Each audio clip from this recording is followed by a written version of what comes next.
This was the final straw. When I saw that this bag had been ripped off and the tomato was eaten in half like this, I knew that I was going to be in a battle for the rest of the summer. I had already been losing tomatoes one by one, to the point where I was struggling to have any to bring in the house. So at this point, it was too hot. I was just ready to rip everything out of this bed. If you're new here, welcome to Veggie Farming. I'm Stacy, and this is the story of my summer garden.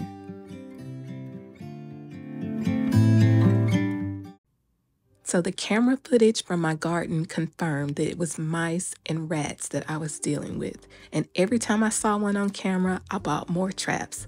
So the bed is full of traps, and at this point, the tomatoes are still disappearing. So after I got sick of the tomatoes, I figured I would go ahead and put in my cover crop like I've done every year. Top pick pink-eyed peas. So I got the bed cleaned out, refreshed, and I lined up the holes for my beans, and I got it planted right next to the drip irrigation.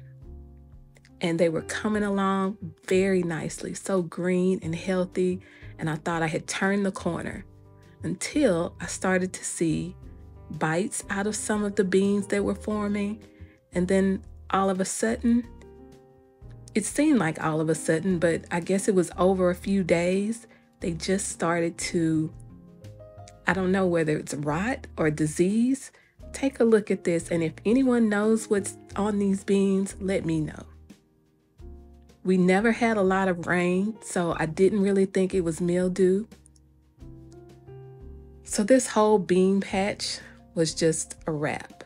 Okay, so I'm tired of looking at it. I feel like I'm just providing food for them at this point. So when I cut it out, I just cut them off at the base because they're a cover crop anyway, and I just wanted the nitrogen to go back into the soil. Now, don't get me wrong, I really do like the pink-eyed purple hull peas.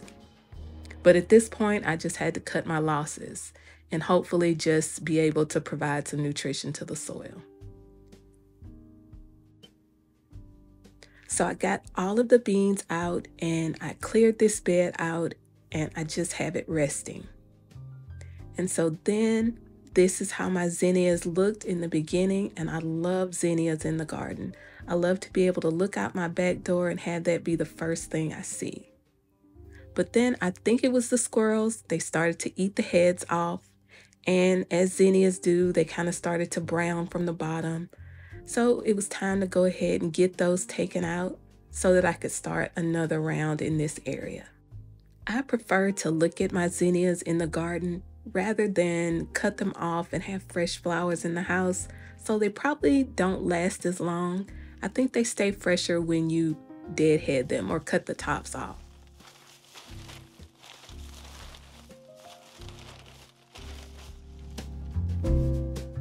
So over here on my squash tower, this is my second late season attempt at some squash to try to avoid the squash vine borer. Still wasn't successful. The plants did grow to a nice height and then they started to die back. I did get one of those Indian snake cucumbers, but it did get nipped a bit. And this is Cushaw squash, I think. And then I did have a couple others form on this plant, but they all just kind of turned black and fell off as if they weren't pollinated. But I think the plant just really was not strong enough to hold on to any fruit. When I started cutting them down, I could really see the extent of the squash vine borer damage, and I'm just really not sure how they even got as big as they did. You can see the stem was almost hollow, and you can see how all of that inside was eaten out by the squash vine borer. This year, the leaf-footed bugs also showed up, and they were around everywhere, mainly on my peppers. This was a Cushaw squash that started to form, but it couldn't make it either. And right over here is one of the culprits that got caught, and I'll blur it out so you don't have to look at it. but they were getting caught everywhere. I had traps everywhere, but I still couldn't stop them. And here are my banana plants. They just really couldn't take that full sun, Texas sun, and they were getting a lot of wind here, so they're looking really weathered. And these are my pepper plants. They look healthy, but the only ones left are these Tabasco peppers, and it's because they're small peppers that sit on top of the plant on some thin branches. Right over here in the middle, these are my moringa trees, and they started off slow this year, but they bounced back and they're doing really great. I think at this point, the fence is about 7 feet, so maybe 2 or 3 feet more, about 9 or 10 feet. And this is my Motherland okra plant. And I planted this to act as a shade tree to kind of shade the pepper some, and it actually did that. It grew into a tree.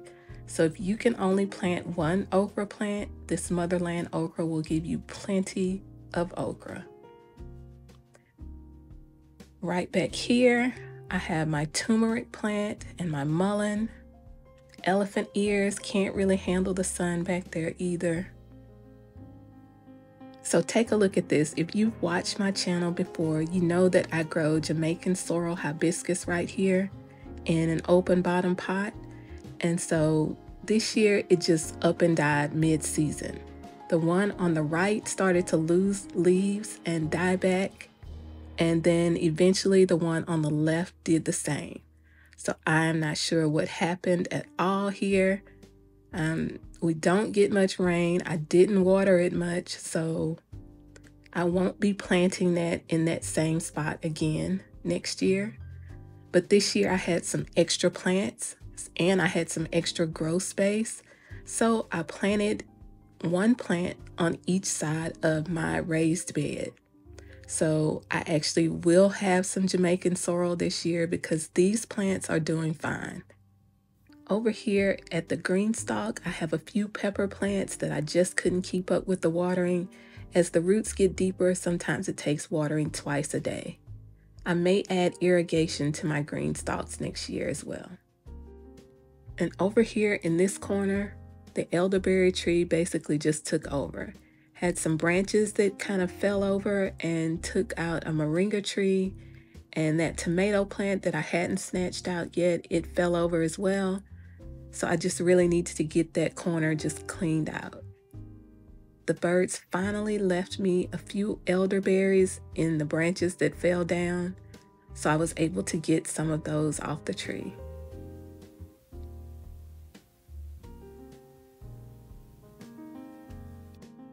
Let's take a closer look at the destruction they did to the pepper plants.